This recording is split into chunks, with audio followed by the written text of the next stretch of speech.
Trafik, uçak gibi yolculuklarda meydana gelen bir kazada bir kişi ölse, bunun ölümü nasıl bir ölüm sayılabilir? Uçakta kazaya pilot sebebiyet verir bazen.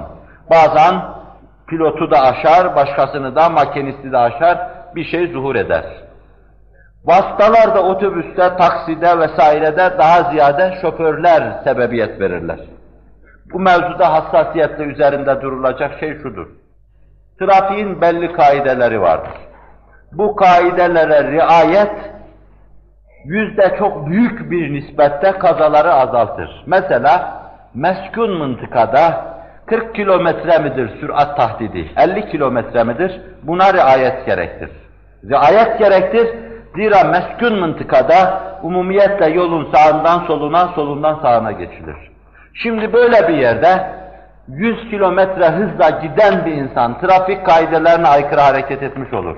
O meskun mıntıkada her an karşısına bir insanın çıkacağını hesap etmesi gerekirken hesap etmemiş olur. Binaenaleyh hataen dahi olsa bu insan katil olur. Öldürülen o insanın şer'an diyetini vermesi lazımdır. Allah indinde de yakasını zor kurtarır. Aynen bunun gibi. Çok süratli vasıta kullanıyor. 120 ile gidiyor. Birdenbire bu süratle rot çıkıveriyor. Arabanın arkasında da müşteriler var. Şarampola yuvarlanıyor araba. Arabanın içindeki kimselerin katili olmuş olur o şoför. Ölürlerse onlar. Kendi de ölürse kendi kendini de intihar etmiş olur. Kaidelere riayet edeceksin. Ancak kazara senin karşına çıkan bela ve musibetlerden belki sen muhafaza edilmezsin. Yoksa kendin sebebiyet verdiğin hususlarda Allah indinde yakanı kurtaramazsın. Bunlara riayet etme mecburiyetindesin.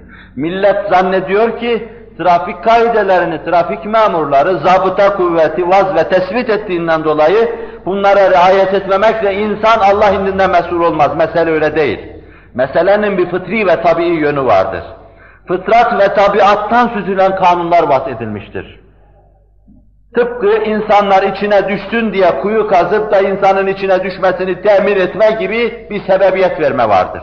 Zaten kütüb-ü fıkhiyede bu katl ve kıtal mevzuunda bir de tesebbüp mevzu vardır. Sebebiyet vermişse diyetini ödeyecektir. Sebebiyet verme. Doğrudan doğruyu öldürmüyor da katil olmuyor, sebebiyet veriyor, diyetini ödeyecektir. Bu Allah indinde yakasını kurtaramaz. Onun için çok süratli gitmemek lazım. Meskun mıntıkada tahdit edilen sürate riayet etmek lazım. Arabada bir arıza varsa ona bakmak lazım.